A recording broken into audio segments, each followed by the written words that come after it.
मुंबईत आता पदपथ आणि इमारतीवर जाहिरात प्रदर्शित करता येणार नाहीये। या क्षणाची महत्त्वाची बातमी।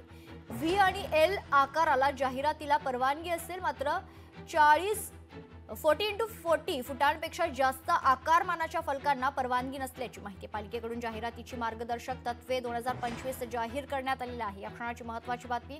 मुंबईतील पदपथ आणि इमारतीच्या गच्चीवर जाहिरात प्रदर्शित करता येणार नाहीये।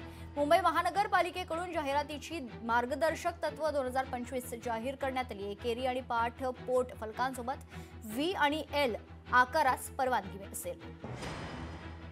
या संदर्भात सविस्तर माहिती जाणून घेऊयात। आपले प्रतिनिधी चेतन ननावरे आपल्या सोबत जोडले जात आहेत। चेतन, काय सविस्तर माहिती? निश्चितच मेघना, आता मुंबई महापालिकेने आजपासून ही नवीन मार्गदर्शक जी तत्व आहेत ती लागू केलेली आहे। त्याच्यामध्ये आता नव्याने कुठल्याही प्रकारे पदपथावरती किंवा इमारतीच्या गच्चीवरती जाहिरात प्रदर्शित करण्यास परवानगी दिली जाणार नाहीये। आणि सगळ्यात महत्त्वाची बाब म्हणजे जे एक्झिस्टिंग होर्डिंग्स आहेत त्या ठिकाणी सुद्धा 40x40 फुटांपेक्षा जास्त आकारमानाच्या जाहिरात फलकास परवानगी दिली जाणार नाहीये। जी एकंदरीत मोठी दुर्घटना एक्सप्रेसवे शेजारी झालेली होती मुंबईमध्ये, आणि यानंतर मोठ्या प्रमाणामध्ये विधानमंडळामध्ये या संदर्भातील प्रश्न उपस्थित करण्यात आलेले होते।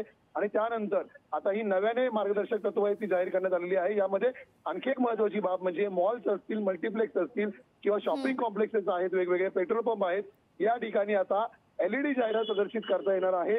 त्यामुळे वेगवेगळ्या नियमांचं तरतूद करून ही तत्व जाहीर करण्यात आलेली आहे। त्यामुळे नवीन आता होर्डिंग्स बघताना मुंबईकरांना या नियमांची अंमलबजावणी केलेलीही पाहायला मिळू शकतं। धन्यवाद चेतन, आपण दिलेल्या सविस्तर माहितीसाठी। लोकशाही मराठी ऐका, पहा, जागरूक रहा।